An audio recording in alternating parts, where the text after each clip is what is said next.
Welcome to We Are Something Else, episode 170. What we do. Fellas, come off mute.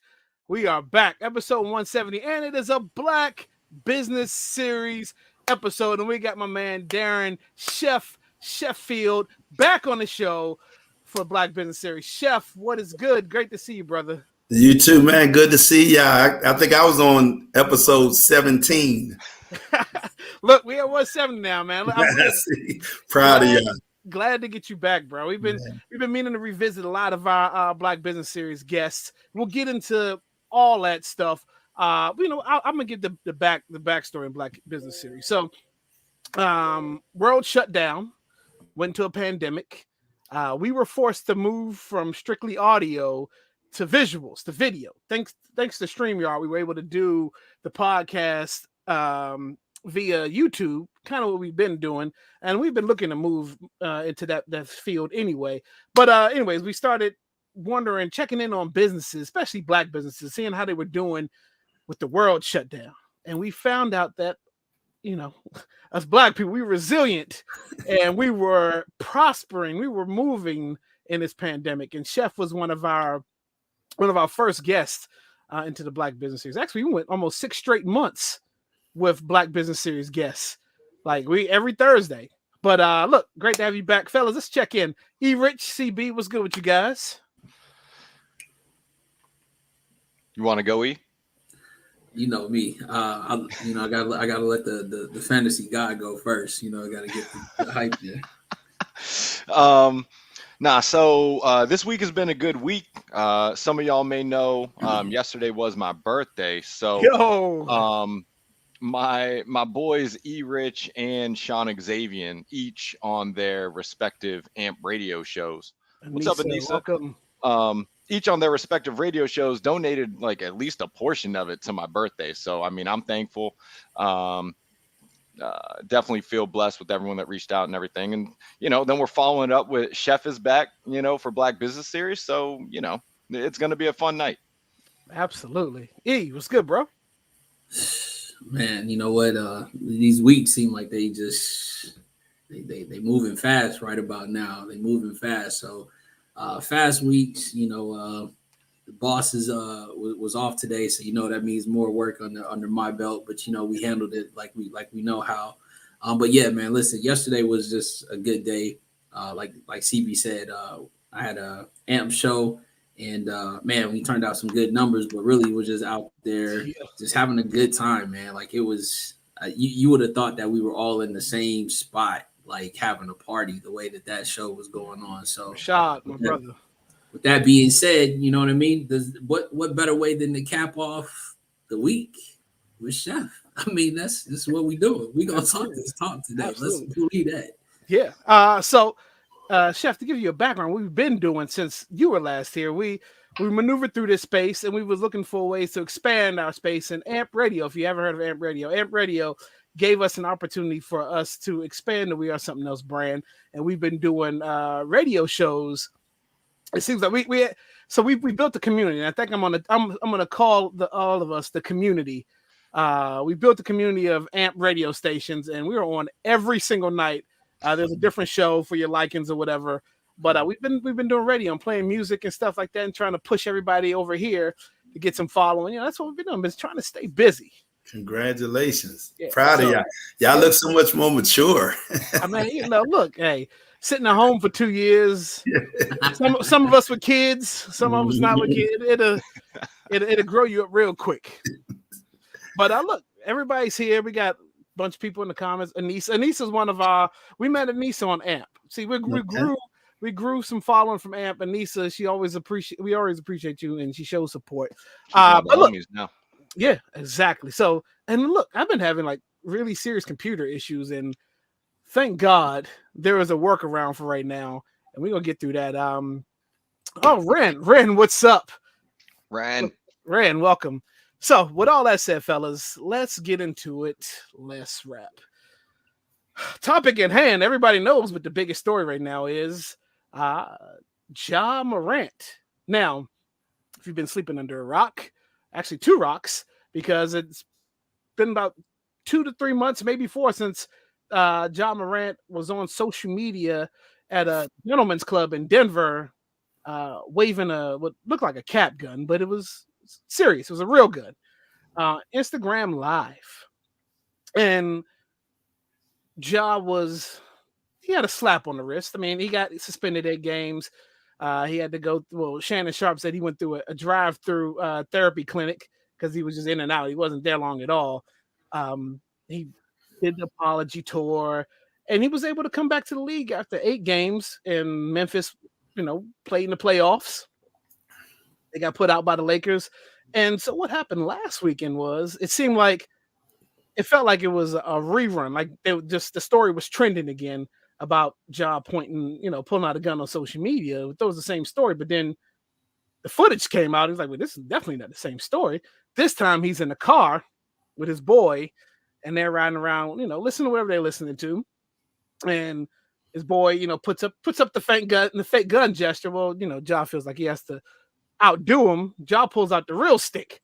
Well, while this happens, his boy is putting the camera back on him and realizes, but doesn't matter how fast he took the camera off Ja. There's enough technology to slow down that footage, and you can see what's in his hand clearly resembles a gun. We all know what a gun looks like. And so Ja found himself in the same situation again. So this story it's a lot to this story. I'm gonna break it down in spurts, so I'm not doing all the talking. Give you guys a chance to talk. Let's start with the basics. How did you feel when you heard Ja Morant was at it again? The same thing he just got in trouble for a couple months ago. Sheff, let's start with you since you're the guest. Well, he obviously didn't learn his lesson. When stuff like that happen, I think I don't just look at him. I look at the people in his camp. You know what I mean? Like, who is his advisors? And he obviously doesn't respect who he has around him. You know what I mean? It's a lot of responsibility. They say he was licensed to carry that weapon, but it's a lot of responsibility comes with that. And the man did not learn his lesson, and he's going to keep on until eventually, the NBA is going to really teach him, and he will get kicked out of the league, lose a bunch of endorsements, and just for what? Just acting like a kid. He's young. Yep. You see what I mean? So you can't keep making the same mistakes, or it's going to definitely bite him. It's biting him now, actually. Yep. Okay. We'll circle. I got another follow up right after that. Go ahead, CB. I mean, it was like, damn, again, like basically the exact same thing. Because I don't actually know what's worse, it being the same thing over again, or if it had been some different issue altogether. So just don't like seeing it for the man. And like Sheff said, he's young, he's 23. I know what I was doing at 23, and I don't know what I would be doing if I had $200 million at 23. So, not to say that's an excuse or anything, but there is something to be said about the youth. So, yeah. E, how'd you feel? It's a younger generation that feels like flashing a gun in front of a camera is going to mean anything different to the cats that really be holding on to them and don't want you to know they holding on to them. So at the end of the day, we talked about this on Tuesday. Like, we don't have a problem knowing that everybody and their mama got guns. This is America. Let's just get that straight. You know what I'm saying? Like, grandma got a gun. If you want to go down that route, you know what I'm saying? She carrying for sure.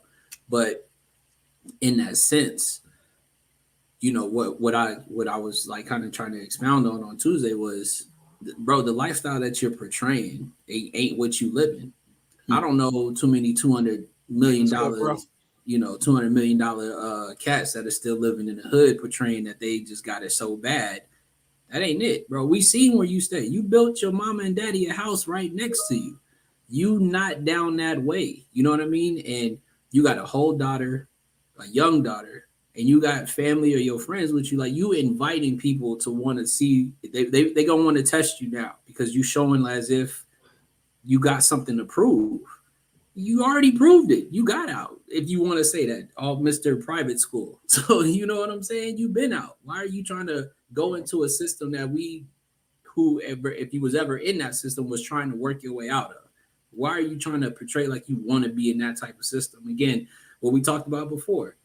LeBron ain't been in no trouble, billionaire.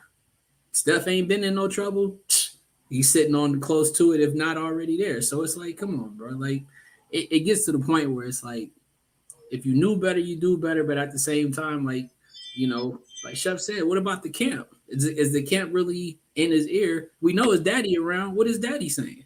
Mm-hmm. So you hold it right there. Okay, so that's kind of where I want to take it to next. There we go, right there. So here's some of the things that I gathered, and then we're now at the panel discussion. 23, obviously head of the household at this point, right? Who's going to tell? Who's the problem now is his parents will. I mean, they're not going to check him. We are past the threshold, I think, of him being checked by his parents.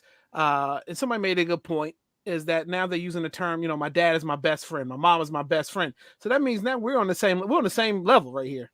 There's no point of authority. I'm 23. I'm bringing in all the money. Who's going to check me? Nobody, right? Or at least thus far, nobody, right?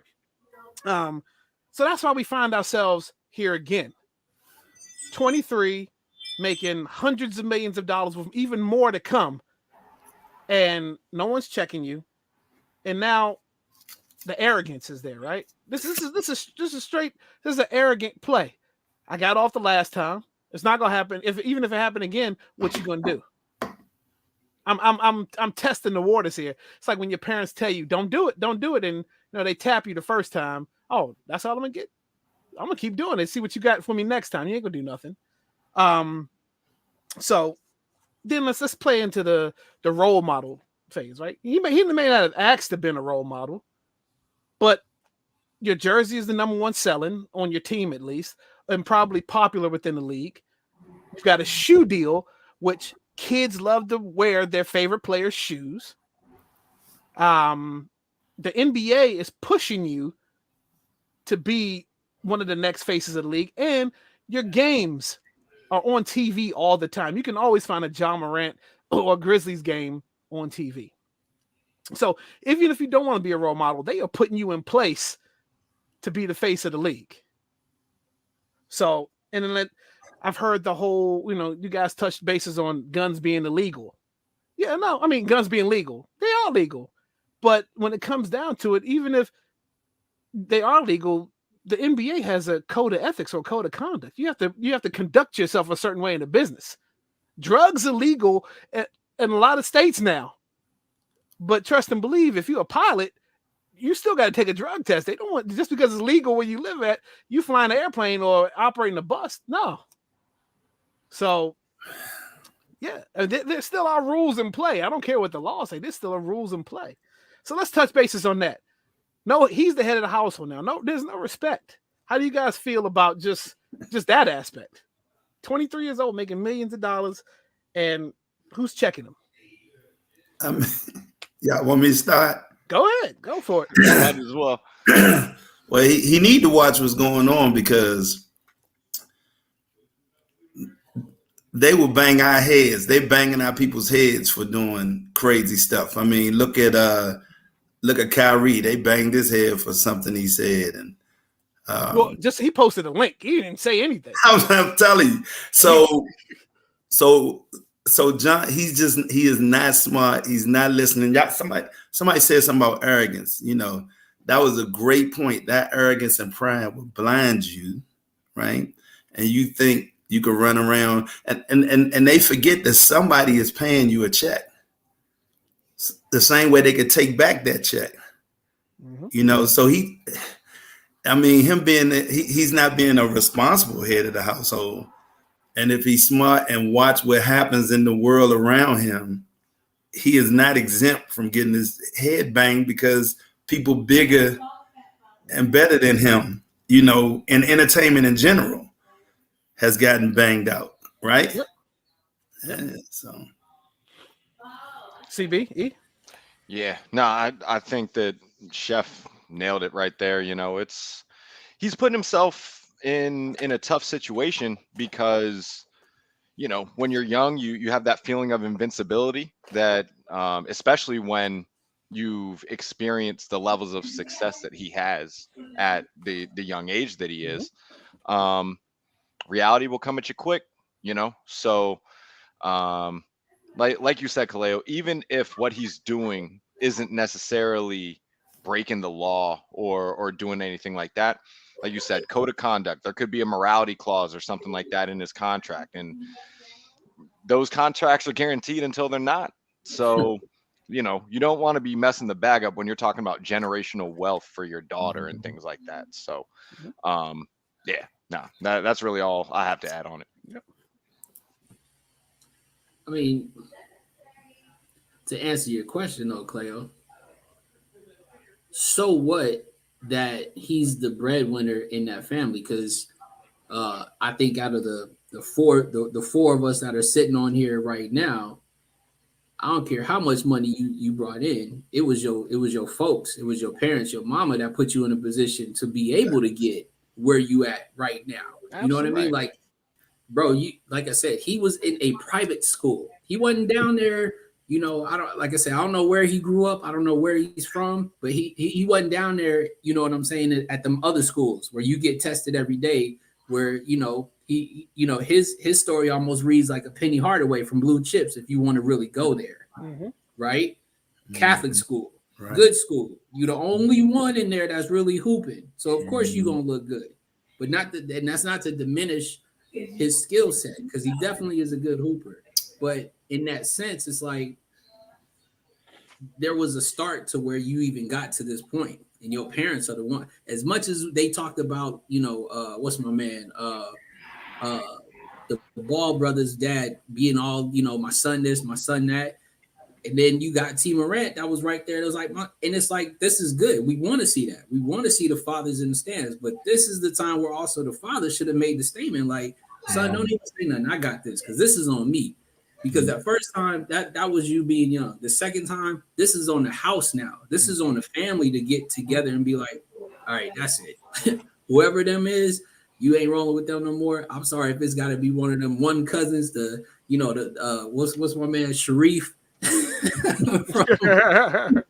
If you got to bang with Sharif, you know what I'm saying, from Menace to Society going forward, then that's what you got to do. Right. But that's going to put you and understand that this is a lasting thing, bro. This is not going to be something that you going to look back and be like, oh, that was a little divot. Like, nah, this can be the mud hole that changes the trajectory of your family, period. All right. So we're going to we're going to wrap this up. But a couple things to say about that. Whatever happened to the mentors on the basketball teams, right? Randy Moss came in the league with a lot of issues. Chris Carter, who had been there already, took him under his wing and probably saved Randy Moss's career, put him on the right path to be able to have the type of career that he had. We don't have role models on these teams anymore, or veterans, or anybody that's willing to do that, or at least in this situation. But I want to talk suspension. But before that, let me a couple other points I want to make. Then we talk suspension. JJ Redick made the comment. You know, same thing we were talking about. It's not illegal to have a gun. He's 23, blah, blah. I don't care about the age. I mean, yes, you're going to make mistakes, but at a certain point, you have to be responsible and accountable for some of these actions, right? And then Steven Jackson brought up the situation with Chris Kaman, took a bunch of pictures holding guns, and no one said anything about him. But Steven Jackson ought to know, when's the last time we were held to the same standard as them? We're judged completely different than them. So it doesn't matter what Chris Kaman was doing. It's now we're focused on John Morant. And I really truly think what Adam Silver is going to do is either one, he's hurt that Ja looked him in his face and lied and still went back to the same thing. But I think he's actually going to try to save Ja from what couldn't happen. Let's say they were in the playoffs and this happened. Ja has just put his team in jeopardy of playoffs because he's definitely not going to play any games, right? So I think Silva's going to make an example. I'm sad to say it. Ja will be the example. And if right now there is no precedent for being suspended for guns, right? There's other issues involving guns that you've got suspended over. That was Gilbert Arenas was different. That was different. That's my dog. That's different. This one's a new standard, and there is no set time frame on how long you should go. I'm thinking I was originally saying he's gone for the whole season. He's gonna get the hammer laid down on him, but maybe half at least. It's I think half is on the lighter end, but the closer we get to a full season is this is a lesson taught, and there's no paycheck coming. Nike has already removed his shoe from the app. Same thing they did with Kyrie right before they pulled the shoe. So the trickle down effect is coming. I think the suspension is going to be 50 plus or 40. Half is 40 plus. So go ahead, Sheff, CB, Rich. Talk suspension. How long? I heard. From my understanding, I heard they had already. I could be wrong, but they had already announced that they was going to do half of it, right? With no pay. I'm not sure, but they're going to do something, and they're going to hurt that man's pockets, and they're going to make sure all these other young players in the league and that come in the league are going to know that the NBA is not playing, just like any business owner should do in that situation, right? Mm-hmm. And we have to remember, John Morant has not won anything. He's given us a lot of great moments, right? He is the future, but he keep that up, he's not going to have that future. And one thing about that NBA organization, they're not going to let you keep letting them. They're not going to let you make them look bad like that. Nope. Yeah. So I think they're going to at least do half. I don't think they're going to do the whole year. Okay. Yeah. ECB. Yeah, that's on par. Again, we've been around long enough.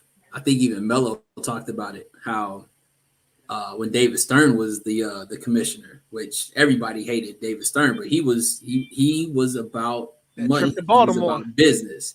He was about, you are not gonna mess this brand. I don't care who you think you are, where you from.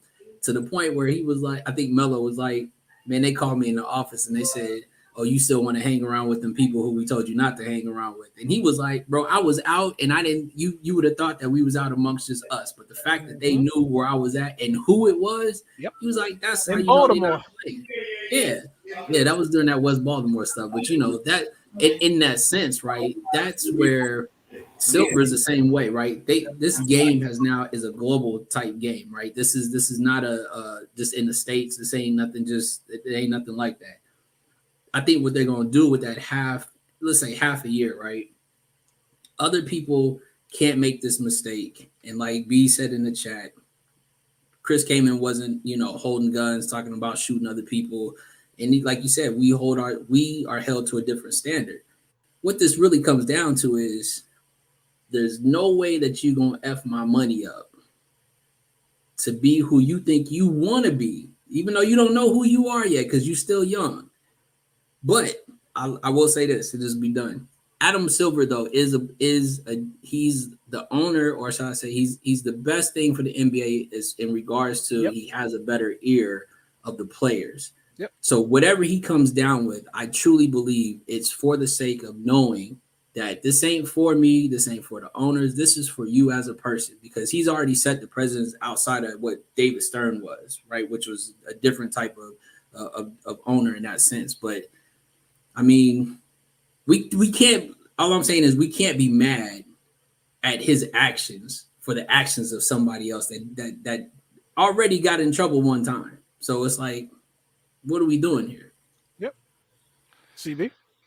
Yeah, like you said, there's really no precedent set for a suspension in this instance. So, assuming he does get suspended, half the year seems like that would just, I guess, kind of fit in terms of laying the law down, sending the message.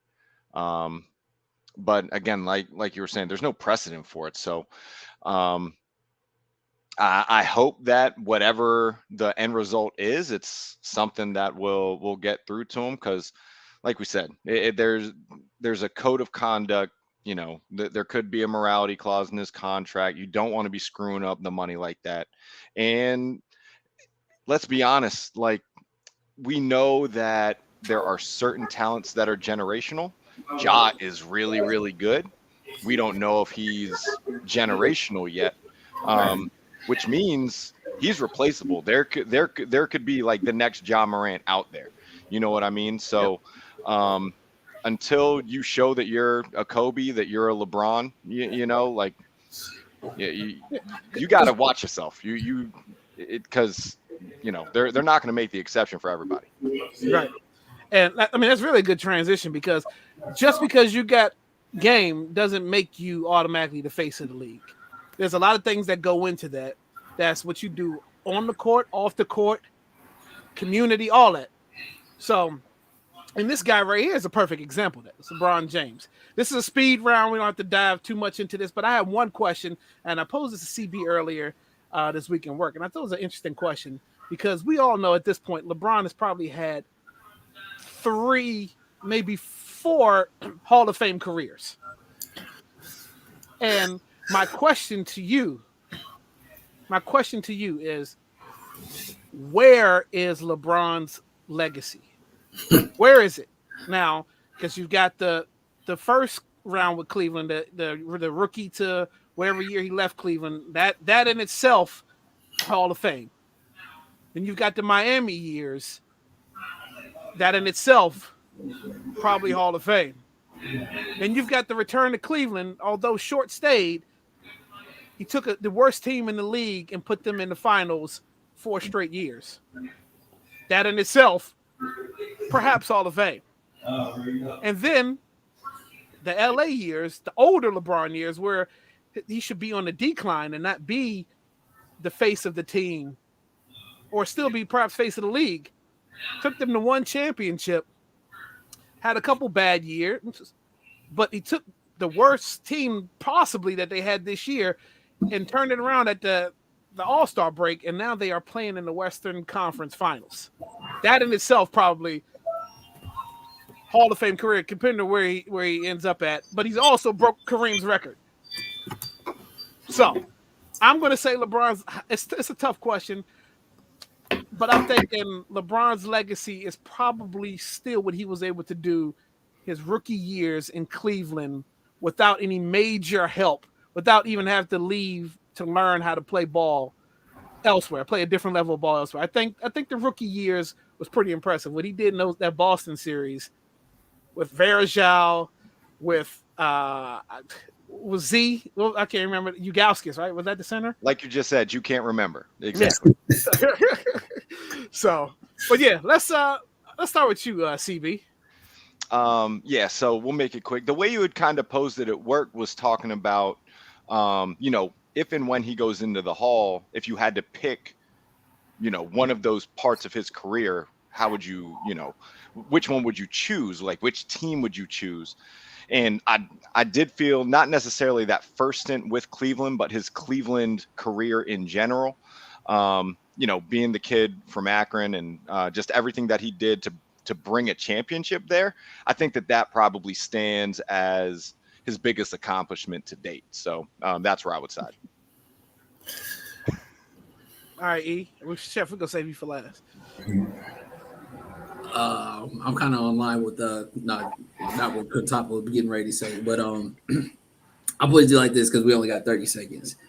I have a hard time answering this question because this is not the same way that they talk about MJ in his rookie year in the league of what he did, how he did it, and what the team he did.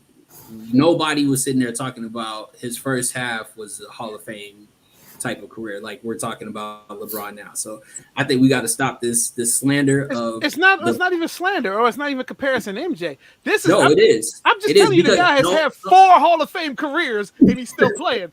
I didn't say anything. MJ, you say Hall of Fame career, especially on his latter half, right? Like, where you're gonna look at it and you're gonna say, well, he won a championship with the Lakers in the bubble.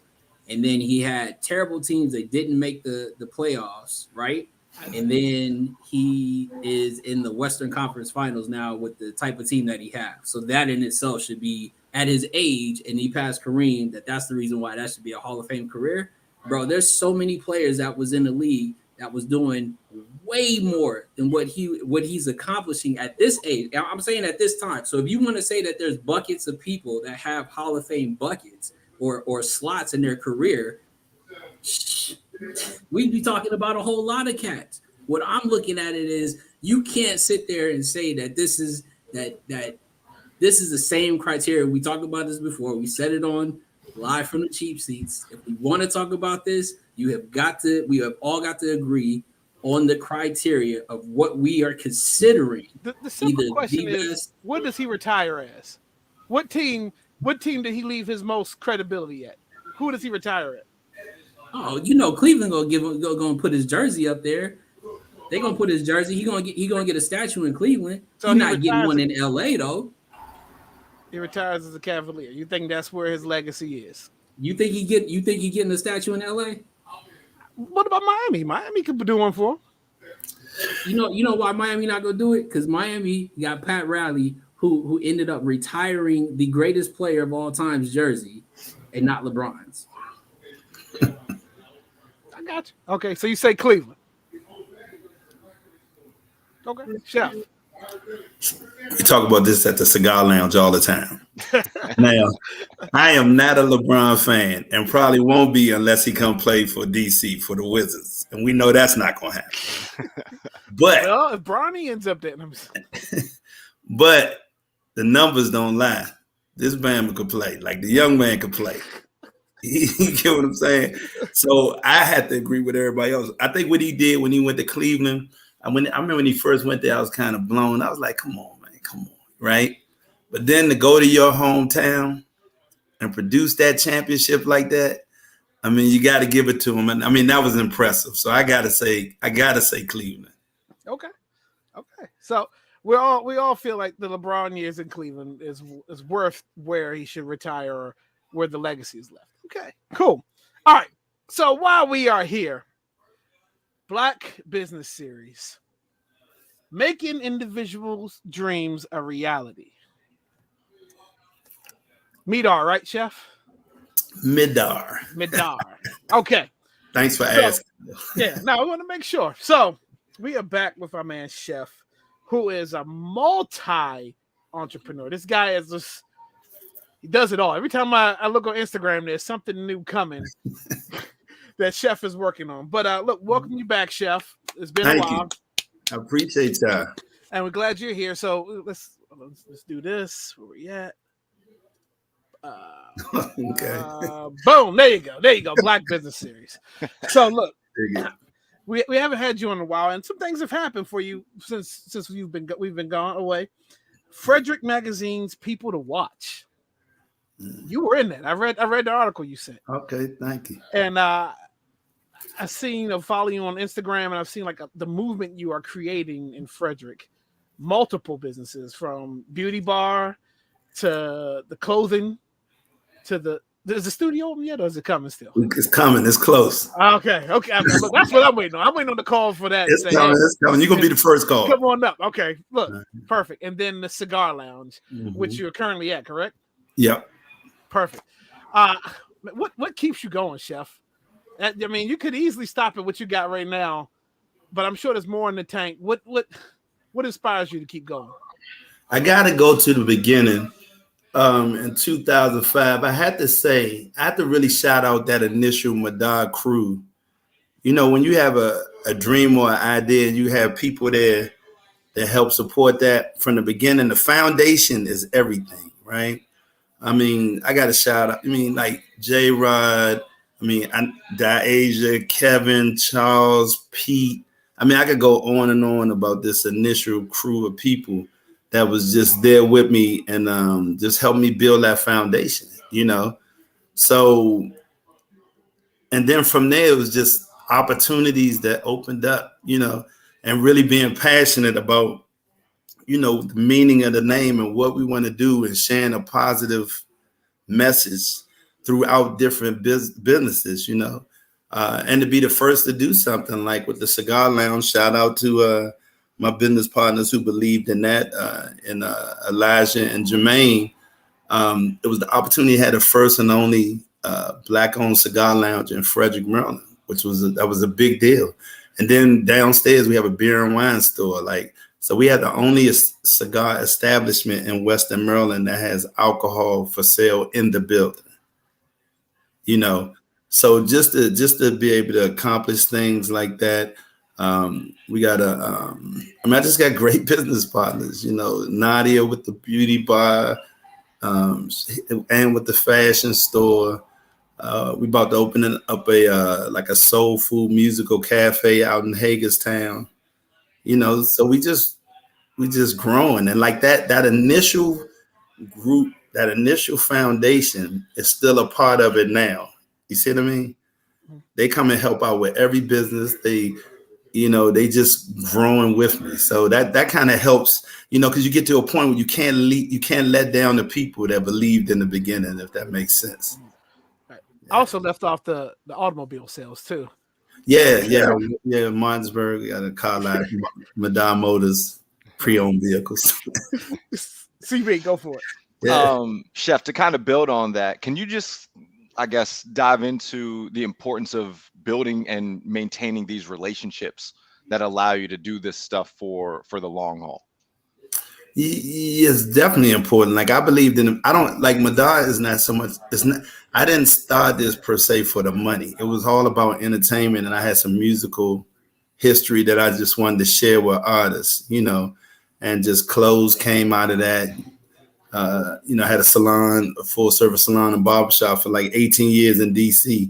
So, I refer to us as the MIDAR family. You get what I'm saying? Mm-hmm. So in families, you're going to have disagreements, you're going to have agreements, you're going to have arguments, you're going to have this, but you still recognize that you're family, so you love each other. And when they go do other things, we support that. So like, for instance, J-Rod has the Y brand, which is a clothing line, Young, Black, Rich, and Gifted. And that is a part of the MIDAR family. So we support that. You understand what I'm saying? So yeah, it's very, very, very important. I tell everybody, I was doing an interview or something, and they said, if I had to give myself, my younger self, advice based on what I know now, what would it be? And I gave this old BS. Oh, you have to stay focused, blah, blah, blah. Then I stopped. I said, wait a minute, let me do that again. You have to figure out your passion and follow your passion. The money is a byproduct of you sincerely following your passion and understanding your purpose. So. Perfect. Couldn't have said it better.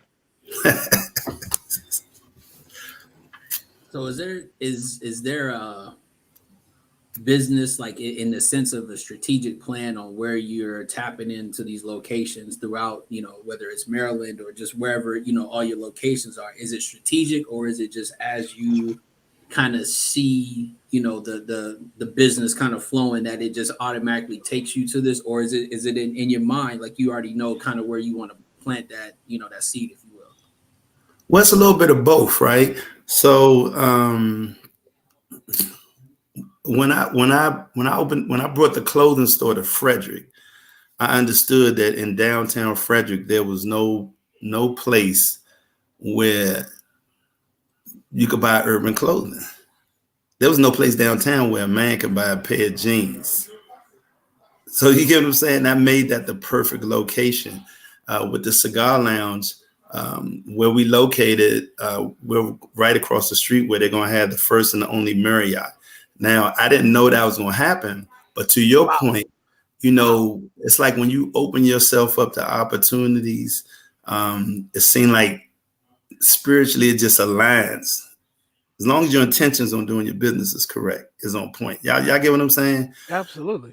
Yeah, so I would say it's definitely a little bit of both, and then the right people come, like what I learned when I brought the salon up to here, because it was called Head Sheff back in the day, and then when it came up here, it was MIDAR Beauty Bar, and we was really having the hardest time finding like-minded people to come in the salon. And what happens? I get a barber that works in there named Tyree, who people have been telling me for a year, you got to meet this dude. And he was like the perfect person to come and handle that situation, because he was like-minded with the whole MIDAR brand before we even met and he knew about it. You get what I'm saying? So it just kind of spiritually lines up. and you got to just be open and ready for the opportunities. Absolutely. That's perfect. So last time you were here, we touched on that we were in the middle of a pandemic or the beginning of a pandemic. And the question was, how are you maneuvering through the pandemic? And you were thriving. And my question now is like, how did you find yourself maneuvering out of it? Like, things started to open up and, more opportunities, I'm sure, like you said, to go to Frederick. How did you find, what was the plan coming out of the pandemic? How were you going to attack the businesses that you own coming out of being quarantined? It's a good question. I think a year before it opened up, we was preparing for it. So we was running knowing that it was going to eventually open up. So by the time the pandemic was over, we was kind of in our stride. Does that make sense? Mm-hmm. Yeah. Mm-hmm. So, I mean, I think one thing that was different, and I learned a lot during that pandemic, was probably the entertainment industry. You get what I'm saying? So it was a lot of things that was happening. We was transitioning into a lot of TV, film stuff. I got to shout out my man Nick Starr down in Atlanta. We got a couple of dope projects that y'all gonna see soon on Netflix, and we can keep that. Yeah, y'all know that when the next time y'all have me coming on here, we're gonna be talking about something different. Okay. So it was transitioning, but of course the pandemic slowed things up. But we were still communicating about it. We was preparing for it. So and putting things in place so that when everything opened up, we was ready to rock. So like now I'm working with this artist out here. His name is Anthony. He's super duper dope. I'm gonna share some of his stuff with you. He has a lot of big following, a lot of people looking at him. But he's a good example of that because during the pandemic, he was dropping. He was still doing. He was just really, preparing this stuff and understood the whole marketing aspect of music. Mm-hmm. So when me and him connect, it was easy to run together. Did that make sense? Yeah, absolutely. Yeah. So, absolutely. That's kind of like what we did. I mean, pandemic sat us down for a little bit to reset. E came on the show full time. Superfly left to do something he was passionate about, passion project. And then, I mean, it was time. And we've just been stacking and then realized as everything was opening up, like we have to attack things differently. Like the We Are Something Else brand has to be different coming out of the pandemic, or we've just been sitting still for 2 years with nothing. So like now we have the AMP shows, which we'll plug later. Yeah. But then, we brand it out. Now we do a once a month sneaker show. We do, we brought in other people that are passionate about the certain things that we are. And it's like, I call it the community. So I get that. I get everything you're saying. I mean, it's the people you surround yourself with that help you thrive. Yeah, I feel like the pandemic too, for creators, it really helped creators. You either had to sink or swim, I mean, I think about my artist, Ryan Javon, he was kind of preparing himself and ended up on the reality show MILF Manor, and he's really pushing his projects. Like you had to learn how to work during that pandemic or you was going to really be stuck. Cammie, another artist out of Atlanta, like she's really, really, that pandemic made them have to work and not rely so much on the label, MIDAR Entertainment, because it wasn't but so much we could do. We couldn't get out and network. So I think it really helped artists when it came to that, creators, let's say that. CB. I mean, that leads perfectly into where I wanted to go with it because, Sheff, we know how important music has been in all of this. So I wanted just to check in and see what was the state of, the music aspect of everything you've been working with. Oh, yeah, we're rocking. I mean, we got, like I said, Ryan has a project that's out. He's been doing a lot of, and that's another thing I noticed from my artists. Once the pandemic broke, they had more of a hunger to perform in front of people. Right. So, Ryan moved back down to Atlanta. He's doing a lot of performances, which I was very proud to see. Sister Cammie, the same thing, a lot of dope performances that they're selling, shows that they're selling out. And I think that was really important because a lot of times artists, from my experience, they do one or the other. They like either want to drop music and videos, but they forget about the performance because you got to be in front. You got to connect with an audience, in person.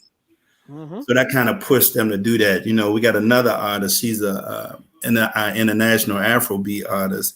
Her name is Nama girl, right? She's really, really dope. And now she's getting to the point like where, it's like just like an understanding. You got to get on that stage. You got to connect with the audience and drop videos and music at the same time. So it really matured them, if that makes sense. You know what I mean? Yeah, so, that's dope. Which made it easier for us, basically. Yeah. Go ahead, E. All right, I got a 2-part question. Of course, we want to see that the MIDAR chain, the family chain that you probably passing out to everybody once they make it, on the label. I'm gonna get y'all 4, 1, 2, 3 of them. Yeah, there it is. I gotta get one for your father too.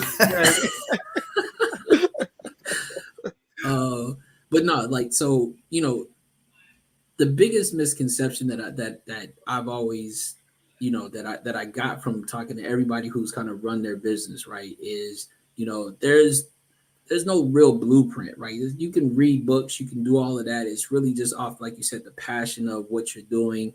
My question is there something, or is there, can this be passed off, right? And I'm wearing a Marathon t-shirt, and that's Nip's whole situation out here in LA was, we don't own shit.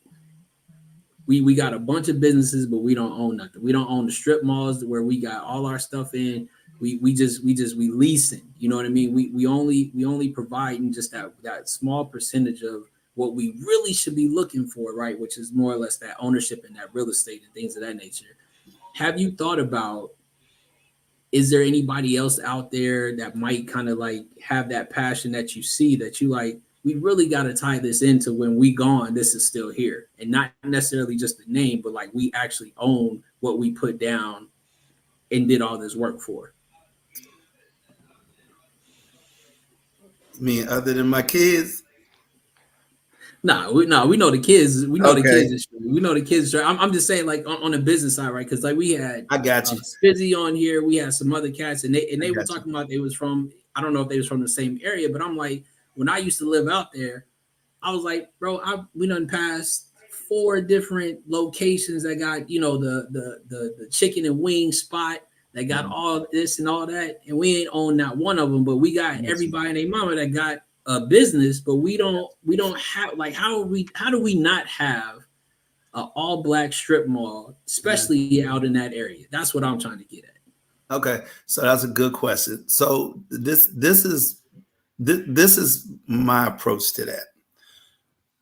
In certain locations, like where I am here, this was a very, some of my Jewish real estate friends was like, how the hell did you get in that building, right? So my short-term, long-term goal is to purchase this building. And when I speak to somebody, but I want to get in the building to control it. And when I speak to these, because a lot of times people, they holding on to these buildings, right? But I try to develop the relationship. I would tell anybody who does this, like, don't, if you're not in a position to purchase the building, don't shy away from getting in that building. Because what I do is I get in the building and I build such a great relationship with that. And I'm telling them since before I sign the lease, I'm telling you now, when y'all ready to sell this, I'm going to be the one to purchase it. And they always say to me, man, a few months later, and I bring it up again, why would we sell it to anybody else? You the perfect person. You treat this building like it's yours already. So that you get what I'm saying? So that's how, because, I mean, it's just a fact. They try to keep us out of ownership. So if you ain't got the paper to get it or the credit to get it, you have to be creative in getting it. That don't mean you're not going to own it. It just means you have to put in your mind that this is going to be your building, and you got to treat it like that in the beginning, because, the universe, God will make that happen for you. Absolutely. Okay. I got a simple question, and that we can transition. What's next for MIDAR? What's on the plate? Where are we going with this? Well, off the break, in the next 5 years, I plan on having 5 cigar lounges. Like, I definitely want to pop these cigar lounges in different locations. That's that's like a big. That's the way I see my retirement at. Cigar lounges, and definitely I will always have some type of connection to the music industry. I see us really pushing, really transitioning very strongly into that TV film side for a lot of reasons, you know. I just follow my instincts. Like we're definitely going to open up a bunch of cigar lounges. We definitely going to open up the cafe soul food, musical lounge. And I'm definitely going to really push hard and stick with this entertainment thing. That's just in my blood. That ain't going nowhere. Right. What about the hookah? Do you offer hookah at these places? Can I bring my hookah when I come? Nah, I'm not a cigar person. Let me tell you, cigar people are kind of bougie. They'll look at you crazy. They're gonna drag you out of here. You come in here with hookah, weed, or a cigarette. I can tell you that right now.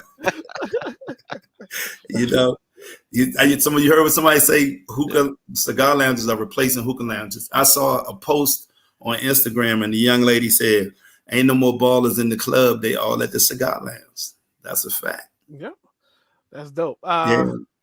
All right. Tell your father he got to try this Carabella 828. Shout out to Carabella Cigars. It's a dope cigar. Got you. All right. So you know what else is dope, and then what's replacing a lot of things right now is where we at? We gotta find it. Boom. Pizza places. So shout out to another one of our Black Business Series guests, nice. Grant, DC Shy Pie. Look, hit up Grant this weekend. Save 10%. WRSE10.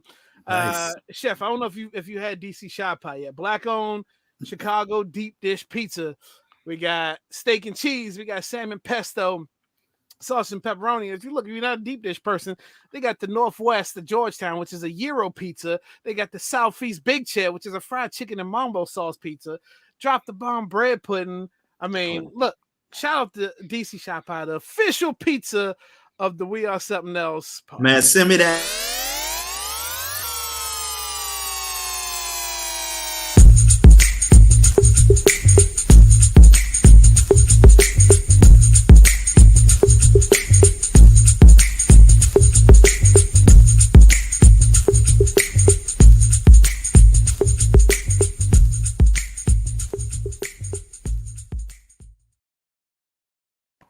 Yo, I'll send you the address. I got you. Hit the button. So Chef, last time you was on here, you know what my segment's all about. I definitely say some what people might say outlandish shit, but I just say it's just keeping it real. So that's just me, I'm gonna say it. But this actually came from knowing that we were talking to you. You got your the cigar lounge, and so I was thinking, right? You get your cigar, you got to have a good beverage, right? A good beverage goes with the cigar, right? And I was thinking, there used to be like this one, everybody got that one cup that they just somehow that cup makes everything taste better. Like, you don't know what it is about this damn cup, but it's that damn cup. And everybody got to say it.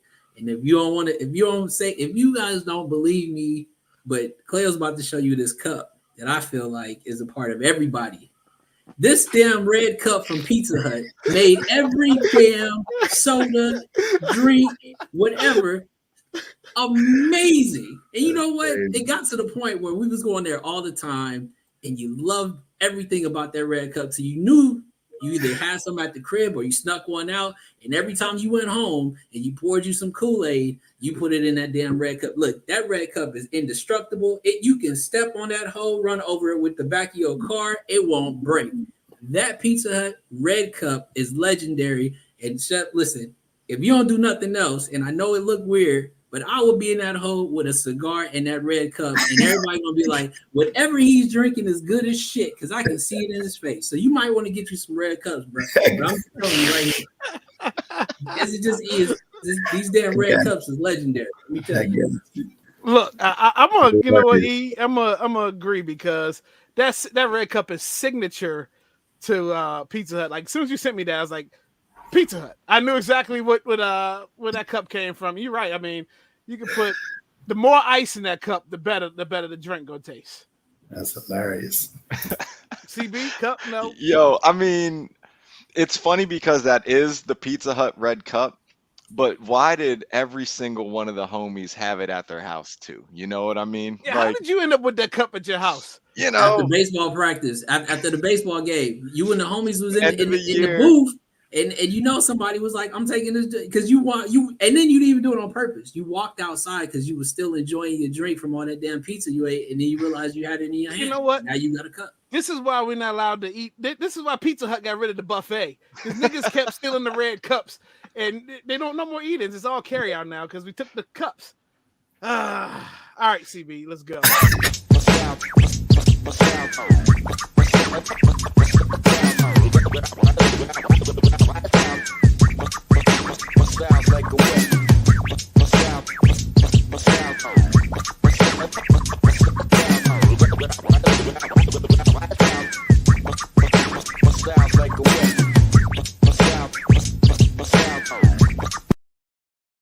All right, Sheff, you know what it is. You know what it is. You know what time it is. All right, CB, what we got for the copper drop? All right, so we did talk about this shoe on a recent episode. I believe we jumped into this on Soul Tales, if I'm not mistaken. But the next chapter, Air Jordan 1, which is the accompanying shoe of the new Spider-Verse movie, dropping this Saturday. It's going to be $200. You can jump on the sneakers app. 200 above the typical 180 Jordan 1 price. We talked about playing out the Chicago colorway. And I think that opinions are kind of mixed in terms of whether these are going to sell out or sit. I do think these are going to sell out. Of course they're going to resale. I don't know. I mean, here's the thing. I'm going to be going after them, but it's not going to break my heart when I get the L, unlike it does in many other instances. But, not a must cop by any means, but I will be going for them. So I ask y'all, are you guys copping or dropping? Sheff, you up? I'm probably dropping. I'm old school. I'm listen. I'm straight New Balance, the gray joints in DC. There we go. They nice though. Gotcha. I'm dropping. I got all the Chicago red, white colorways that I need. Must be nice. This is I appreciate the original Spider-Mans, but these right here, I mean, again, I think we said this on Soul Tales. Yeah. You can go back and watch Soul Tales. This is just an excuse to put the same colorway out, charge more money, give people opportunity to pass them off as the Chicago ones that are lost and founds. But no, these are a drop. These are a drop, and there was some bass behind CB's voice when he said "must be nice." So we got to talk about that as a crew later on. Got you. All right. So we are at Shoe and Tell. You want to go? I'll go first. Seeing as though, like I said, it's the the greatest month of May, if you will. We got a lot of birthdays and stuff going on. Good people. Yes, sir. We'll be celebrating again next week for sure. But in that being said, the weather is starting to get a little better out here on the West Coast, so it means that it's time to get back on, that area. Once you're done playing football and all those active sports, you got to settle it down so you don't be breaking up stuff. So we're gonna be on the golf course looking good though. That's what we do. There you go. Okay. We're doing the Torrey Pines, if you will, Jordan golf shoes. So that's what we're doing. That's sick. CB. Recently I showed a pair of Vans, and these came through because these are the other pair of the pack. Sheesh. These are the yellow Sheesh. North Face Vans joints from a few years ago. These are a lot harder to find. But my brother, when we talk about the thrill of the hunt with these things, my brother has been looking for these for like 3 years, 3 years.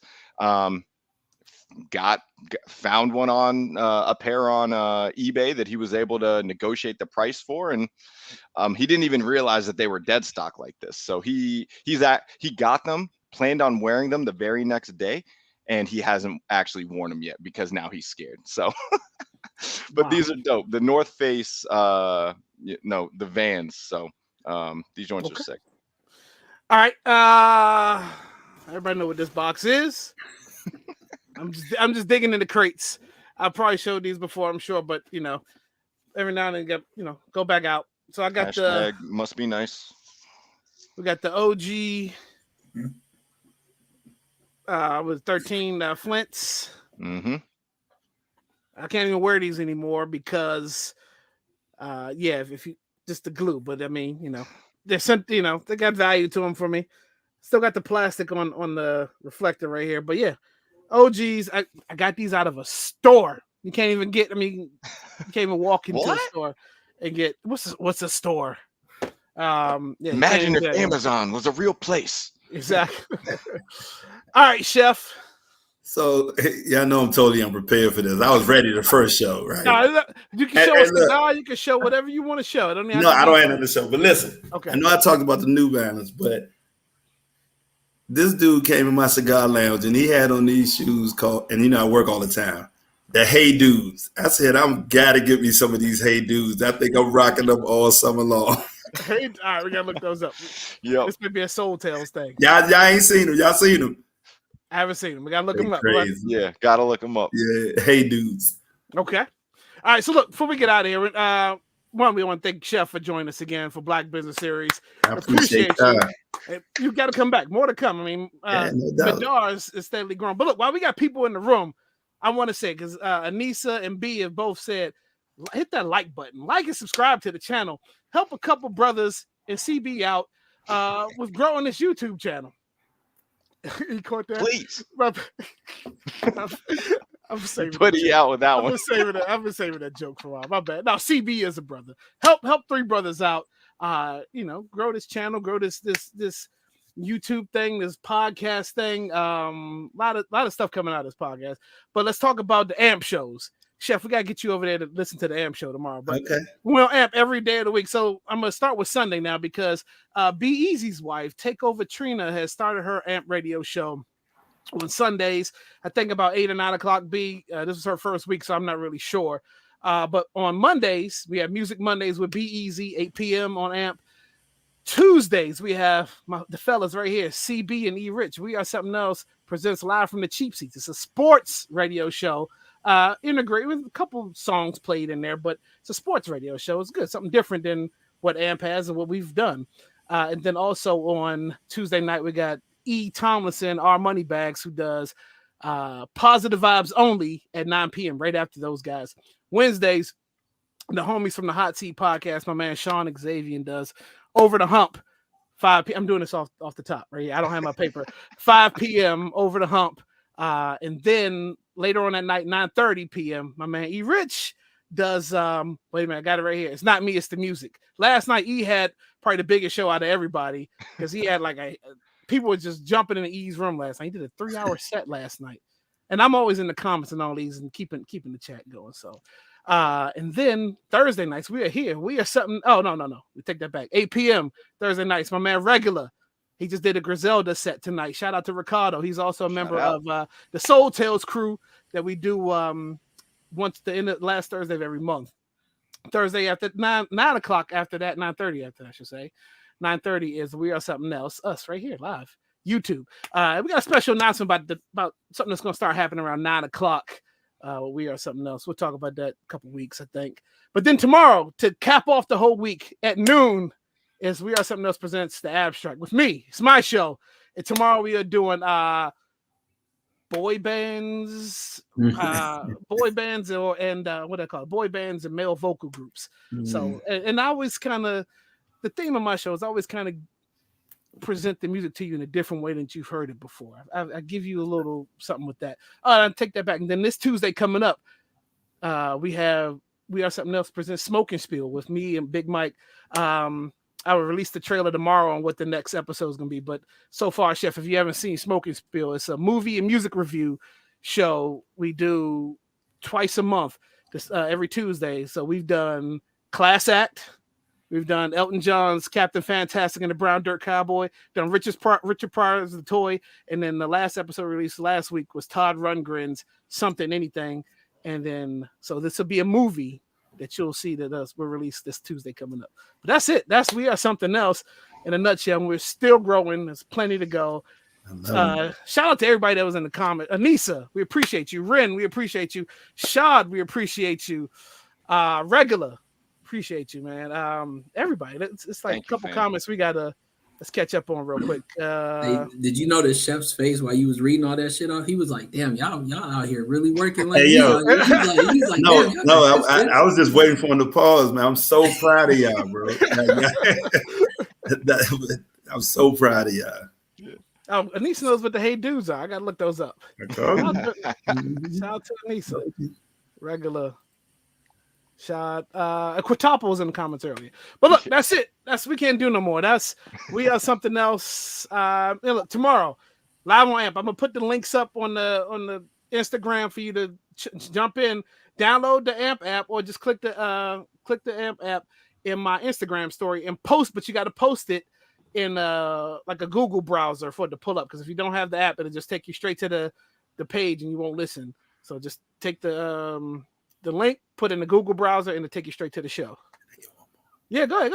I just had to say this, bro. I neglected to do this, and I have to do this. I have to shout out my business partners from MIDAR Entertainment, Harold and James. I mean, these dudes since day one, since we first, they came on and believed in the whole music thing that MIDAR is doing, has totally invested their time, energy, and money. Like, you know what I'm saying? You cannot help but shout somebody out that, believes enough to just go all in on something like that. Absolutely. Yeah. Absolutely. So thank you for, I couldn't like that. Stay on after we end this, Sheff, because I want to talk to you about something. So stay on. Yeah. It's a good opportunity. So appreciate everybody for watching. We are something else. What we do. See y'all tomorrow. AMP Radio at the Abstract with your boy Kaleo.